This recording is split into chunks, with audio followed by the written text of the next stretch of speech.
About to drive to Leadville, Colorado. It's only 16 hours on the road, no biggie.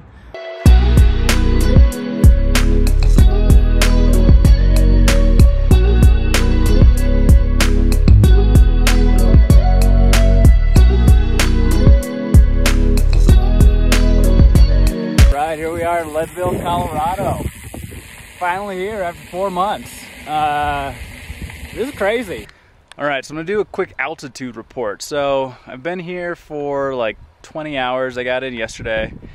Just went for my first bike ride. It's like roughly 20 miles, 2,000-ish feet of climbing. And I gotta say, I'm really feeling that 10,000 feet above sea level. My chest just kind of hurts. I really hope over the next week I'm able to get acclimated. Because it will be quite uncomfortable to do the full 100 miles like this. I guess we will see. Look at this place. Oh my God, it's beautiful. So it's bike check time. So we've got here the Ibis DV9. This is the bike that I am racing for the Leadville 100. This bike is basically completely stock. The only thing that I swapped out are the tires. So I've got some Maxxis Ardents on here. I've got the 2.25 in the front by Chia. And I've got the 2.25s in the back. Look at this bike, I mean, come on. Honestly, I can't say thank you enough to the From the Ground Up project, Gough Rags, Sports Basement. Those three organizations, people, like made all this happen. I've been training for 4 months, just suffering on the bike, also having fun. Actually being here in Colorado, being in this field right now, recording this video, it's pretty incredible. Pretty incredible. So thank you to everybody who made this happen. But yeah, Leadville, Colorado, pretty sick. Would recommend. I mean, look at this, my God, beautiful. All right, it's 4:30 in the morning, Saturday, 14th. Gonna go race a bike. 6 a.m., 30 minutes to race start. Lining up in the corrals. Leadville, Orange Corral, 20 minutes to start. Right, so it's 6:30 a.m., the gun goes off, it's a mass start.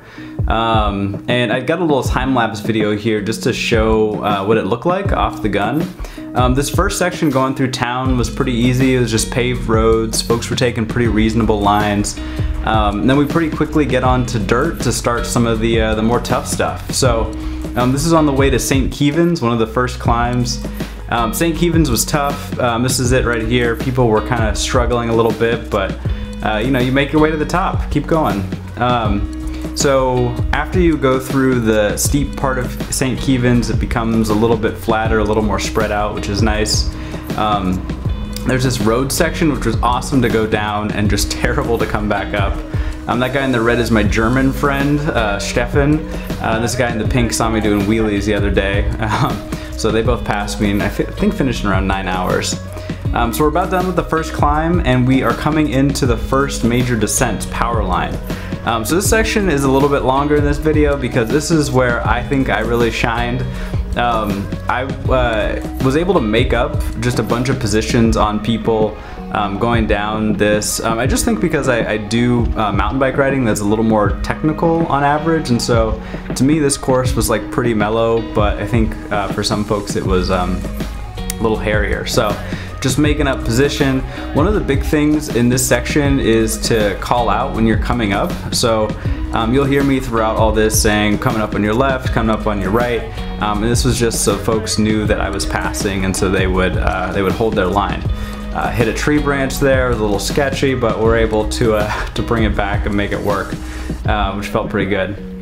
Power line is also a climb that you have to do on the way back. I didn't get any footage of the climb, but the last section is like super steep, super technical, so painful to go up.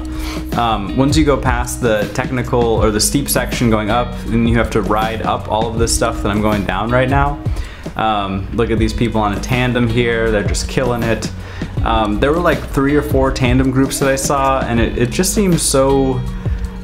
It's just a lot. You're there with one other person, you know, it's just you and them for like 12 hours. if you're in the back, you can't see what's going on the whole day. It's, you know, hats off to those people. They're maniacs. It's great.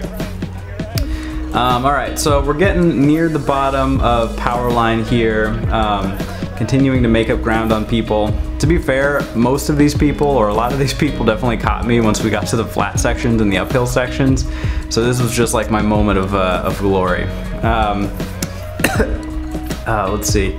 Right here, there had been some massive erosion, so they got like a rock pile to help cover it up. A lot of folks had to walk it. I was able to ride it. Yeah, so that was cool. And then let's see, so this is the steep section of Powerline. So you go super fast going down this, like 35, 40 miles an hour, no problem. My brakes were screaming, which was not confidence inspiring. And coming back up this was insane. It was like the middle of the day, it was super hot. I mean, this grade can get up to like 15–20% grade, so it's incredibly steep.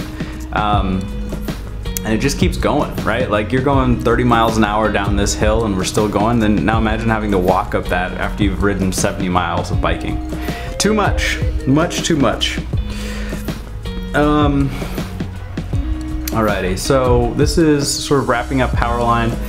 In this section here, I try to get around this guy, and I kind of took a bad line. Like I should have been on the outside there, but he was there, so I'm coming into this corner. There's a berm to catch you to carry speed, but I was not in the right position, so I kind of had to skid out for it. And then I was able to catch this second berm, which was pretty cool, and then just made my way down Powerline. So we're getting towards the end of when things were going well for me. I was feeling really good at this point. In these clips here, I'm probably about 30 miles into the race. The legs are still feeling fresh. I'm still feeling fresh. It's like early in the morning. Spirits are high. Things are good. It does not stay this way for the rest of the day, as we will see in part. So right here, we're just sort of making our way out to Twin Lakes Dam, which is the major aid station before Columbine. There's just some really beautiful single track and trails out here, so I wanted to make sure I captured this. So here I am coming into Twin Lakes aid station. Emma was in my crew. She's up there. She helped me get set up and set out for the day, which was awesome. So glad she was there. This is a cool part of Leadville. So that's Alexi Vermeulen, professional racer. That's Ryan Petrie, another professional racer. Those guys are part of the From the Ground Up project. They helped me get out to Leadville, which was awesome. And with this race, you know, it's an out and back, and so you get to see the front of the race unfold in front of your eyes as you are going up some of the hard stuff. So right here I'm going up Columbine. Columbine is steep. It's 7 miles long. You gain about 3,000 feet of elevation over it. And it goes from 9,500 feet above sea level to 12,500 feet above sea level. So you can bike some of it, and then you just gotta walk some of it. It's like a brutal, brutal death march. People were hot, people were taking breaks. There's this one tiny section where you can ride down before you have to start going up again. This was so hard. This cracked me. This like took all the energy and enthusiasm that I had and just threw it off of a cliff. Right here I'm summiting. At this point I can like barely see straight. My breathing is totally out of control. My legs hurt, my feet hurt, my whole body hurts, and I'm seriously questioning like whether I can finish this race or not. And this is the halfway point at 50 miles. So now we're coming down Columbine. You can see all of the people who are behind me. You know, folks are walking, pushing their bikes up the hill, and it's just like a line of this for miles. It's you know, when you're coming down, you're relieved that you have finished this, but you're also so sad for all those people. So at this point, I was totally bonked. My GoPro, I just like turned on and never turned off because my brain wasn't working anymore. So these are just some clips from like around the 60-mile mark. I don't have any other footage until I got to the finish line, unfortunately, but just know that from mile 60 to mile like 90 to 95 basically, was seriously contemplating quitting.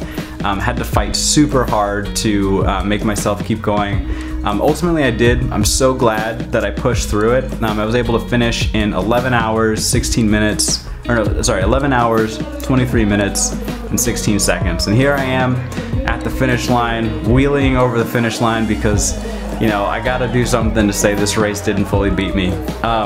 Leadville 100, what an incredible event. Thank you Sports Basement, thank you Kuat Racks, thank you From the Ground Up Project. Couldn't have done this without you guys. So cool.